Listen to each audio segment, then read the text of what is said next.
galingan ko na sa life para kahit papaano makapagtrabaho na ako, maka-help na ako sa bahay.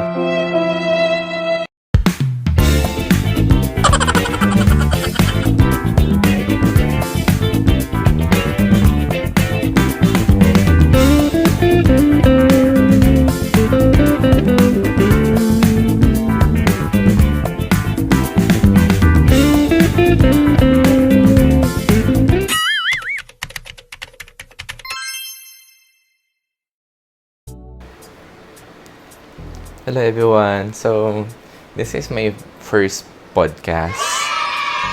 Try ko lang just to share with you yung mga journey ko bago ako maging somehow successful kasi 11 years na rin ako sa work. And kahit pa paano nakapagpunta na rin ako ng mga gamit, ng kahit pa paano bahay. Hinuhulugan ko pa pero hopefully mapasaki na din yun. Doon kasi parang ayun yung wish sa akin ng nanay ko. Or wish din para sa family namin kasi nakatira kami dati sa Tondo. Bandang parang doon pa ayoko masabi pero squatters area talaga yung place namin doon.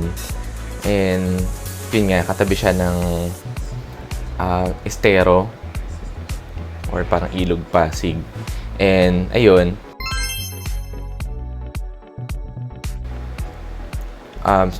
parang nung hindi talaga ako matalino. Feeling ko madiskarte lang ako sa life. Parang from elementary, wala kasi kaming wala kaming, kunyari, for example, merong field trip. So yun, alam na namin na hindi kayo makakasama magkapatid. So parang pag may mga field trip, pinag-usapan yan. Yung mga estudyante, tuwan-tuwa na sila na pag, yay, punta na kaming somewhere. Kami naman, hindi tahimik lang kami kasi alam namin hindi kami makakasama. Tapos, syempre alam naman namin si Papa kasi hindi naman stable yung work. Kapintero lang si Mama, wala namang trabaho. Kahit nga yung yung baon namin, hindi namin alam kung saan kukunin. Pero siguro pinalad lang noon dahil si Papa kahit paano sunod-sunod lang yung trabaho niya. Kahit karpintero, iniraos naman niya kami sa buhay. So, ang diskarte ko niyan, diskarte ko niyan pag nasa school ako, gagawin ko, bubuhatin ko yung bag ng classmate ko. Tapos, afternoon, bibigyan niya ako ng custard cake. Okay, minsan malilibre siya like 5 piso. Parang, okay, sige, lilibre kita ng 5 piso or 10 piso sa tray. Ikaw na lang pumili ng gusto mo. So, ganun. So, doon ako nakaka-survive. Minsan nagagawan pa nga kami ng pinsan ko kasi magka-classmate kami ng pinsan ko. Tapos, ayun, so pare kanya-kanyang diskarte. Tapos, actually, parang, yun. Tapos, nung high school naman, wala naman. So, aral. Wala, kasi syempre parang ang nasa isip ko na aral na lang dahil sa bahay namin nakikita ko na yung gaano kahirap. Parang kung pupunta man ako somewhere or kung iinom pa ako, parang hindi ko, kasi nakikita ko na kung paano umiinom yung kapatid ko, kung paano umiinom yung tatay ko. So parang gagayahin ko pa ba? Yun yung yung naranasan ko na parang galingan ko na sa life para kahit paano makapagtrabaho na ako, maka-help na ako sa bahay. So kahit high school pa lang ako noon, paano ba ako tumutulong? Sige, nung high school, paano ba yung life? Wala na akong matandaan sa high school kasi parang ang pinaka-challenge lang noon kasi lumipat kami sa Cavite. From Tondo, lumipat kaming Cavite. Alam niyo yung mura pa lang yung bahay noon, parang 1.5 pa lang per month. Yung 1.5 na yun, parang hirap na namin kitain. Hirap na kitain ng tatay ko. Kasi ang trabaho niya nasa Manila. Tapos pupunta pa siya ng Cavite, so parang yung pamasahe pa lang, hirap na or parang sayang. Ganon. So magkano lang yung kinikita na minimum lang, parang syempre tayo parang isang tuka lang naman. Makasurvive lang. So ayun. Rin si Papa na nahirapan din sa pagbabayad ng upa na 1.5. So So, ginawa namin, bumalik kami sa Manila ulit kahit ayaw ng lola ko. Hindi sa amin yung lupa, pero sa lola ko yun. Yun kami nga. Yung bahay namin na yun is, ang may-ari, ang lola ko. Pero kasi, parang squatters area yung lugar. So, hindi ko naman sa pinamaliit. Pero kasi syempre doon naman din kami lumaki. And somehow, nakapagpamulat sa akin yun. Parang medyo na ako, street smart na ako. Lahat nandoon kasi. So parang minsan nga parang nakikita ko pa na parang may mga nag-aabutan ng mga drugs, ganyan. Pinipitik-pitik pa sa harap namin, ganyan. Nakikita namin pag lumalabas sila pagkatapos mag-drugs, ganyan. Nung college naman, nagkaroon na ako ng diskarte niyan kasi parang after namin mag-speech choir, may nakilala ako na tao na nag-service siya sa church. Si mama kulit na kulit sa akin kasi parang sayang daw yung boses ko, mag-choir daw ako. So natuwa naman parang kasi madalas kasi ako tumitingin lang ng mga choir. Syempre for sure pag nasa harap ko, titignan niyo yung choir habang kumakanta. So titignan ko sila. After noon, dito nagustuhan ko, parang sabi ko, sali kaya ako. So after nun, sumali ako. Tapos perks pa, pag sumali ka ng choir, tawag dito, pwede kang maging scholar ng Caritas. So yun, naging scholar ako ng Caritas. So ang diskarte ko niyan, parang, yun nga, parang wala naman kami palaging baon. Pag si Papa binibigyan niya na kami nung 50, minsan hindi kami nabibigyan ng baon. Ang gagawin ko, utang ako niyan sa mga choir ko. Tapos pag dumarating na yung sahod namin or yung parang yung allowance namin, ayun yung pinambabayad ko sa mga choir namin. Tapos ayun, yung mga nakukuha ko na allowance, pinambabayad ko din minsan ng tubig namin tsaka ng kuryente namin para makasurvive lang. Mura pa ng 800. Parang allowance ko ata mga 1K. Tapos yun. Nakaka-survive ako kasi parang yung mga choir ko mababait. Kasi parang minsan din nila pinapabayad.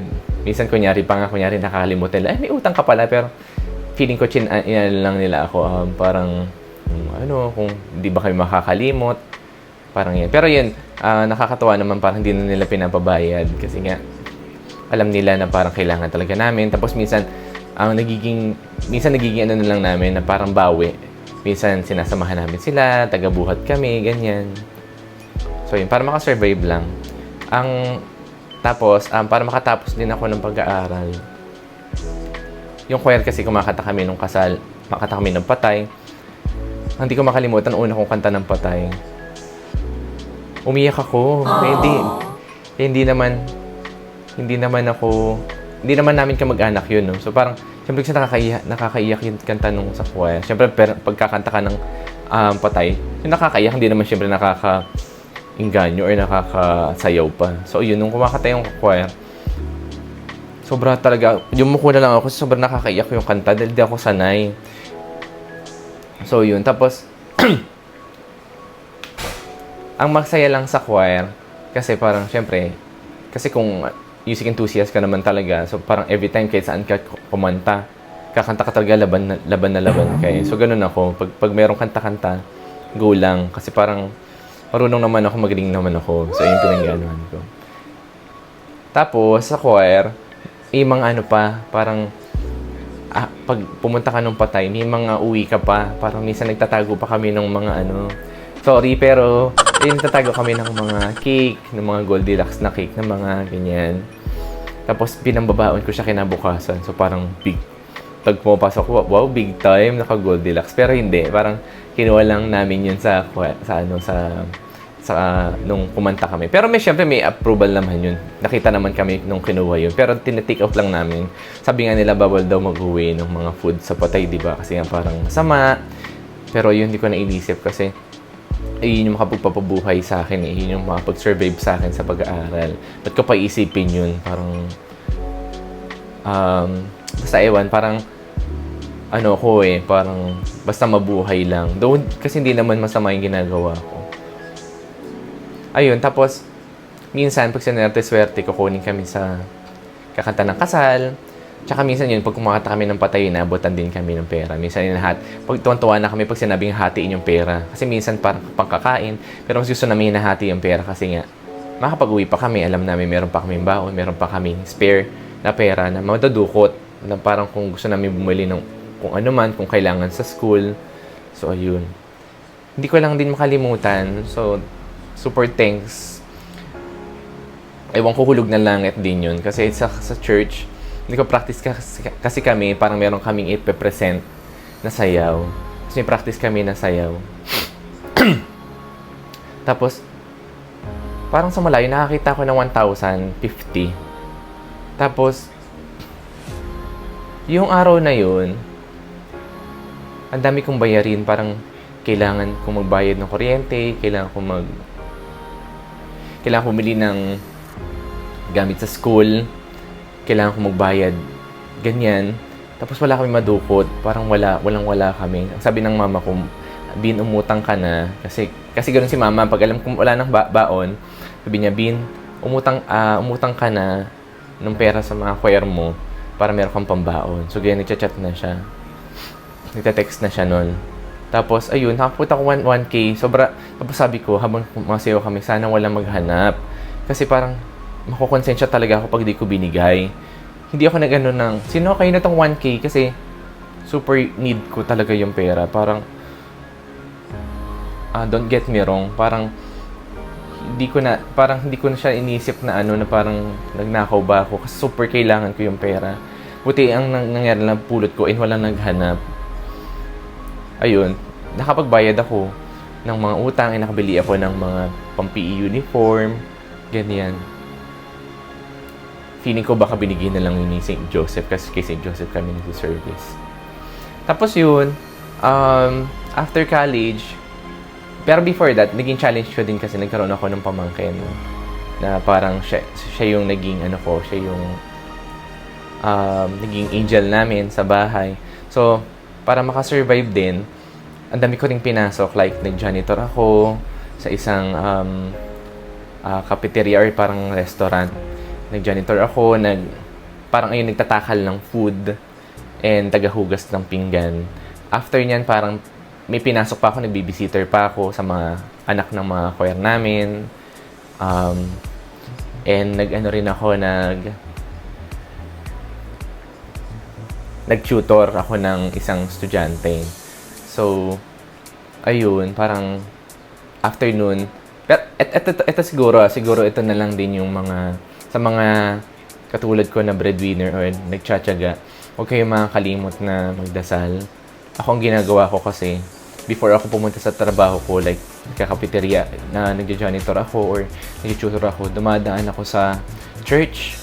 Tapos kinakausap ko yung, alam niyo yung cruise or parang nakatago lang or meron isang kwarto. Doon ako palagi nagdadasal. Parang kahit malakas yung boss ko or parang kahit ito lang kan Lord. Kanya kinakausap ko siya. Parang feeling ko mas maririnig niya pag kinakausap. Tsaka para mas tamang-tama sa puso.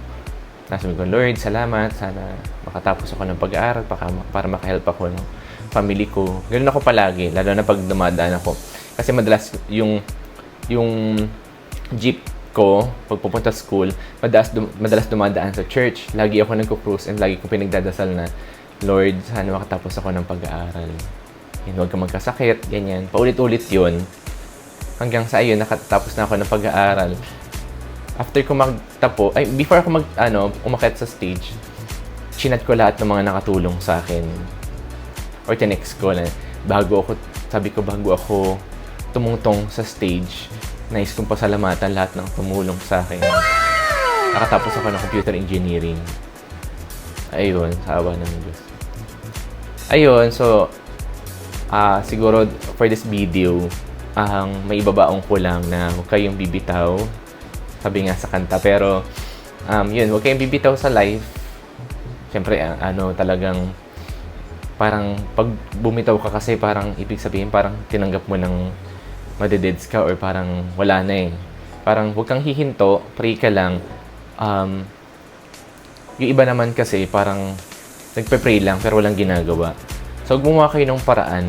And, ang mantra ko or quote ko or parang lesson learned sa life na gawin mo lang yung tama. Kasi in return, good din yung babalik sa'yo. Tapos, parang, sige, good lang ang gawin mo. Tapos, pag binabalik sa'yo, masama. Or parang failed ka pa rin. Okay lang. Kasi parang, ano sa'yo yun eh. Parang, ang dating sa'yo, parang, bakit ginagawa ko naman yung tama eh? Kung bumalik man sa akin mali, or parang hindi ako nagkulang. Tama yung ginawa ko. Pero, one thing for sure, if ginagawa mo is mabuti, for sure babalik sa'yo, mabuti din and maganda. Doble pa, triple pa. Ayun. Totoo yung sinasabi nila na parang, pag ang Diyos is nagbigay sa'yo ng blessing, is yun nga, parang, yung umaapaw, ganyan, and madami. Nakalimutan ko yung term, pero parang siksik diglig umaapaw. So, ganun ang Diyos. Silent lang, pero mabibigla ka na lang. Basta, do good para yung in return sa'yo, maging good din. Yun lang naman for today's podcast. Ewan ko podcast tawag dito, pero yun lang, ni-share ko lang yung life ko. Parang just to begin my journey or parang just to begin my YouTube channel. So, ayan. Hope na mag-subscribe kayo and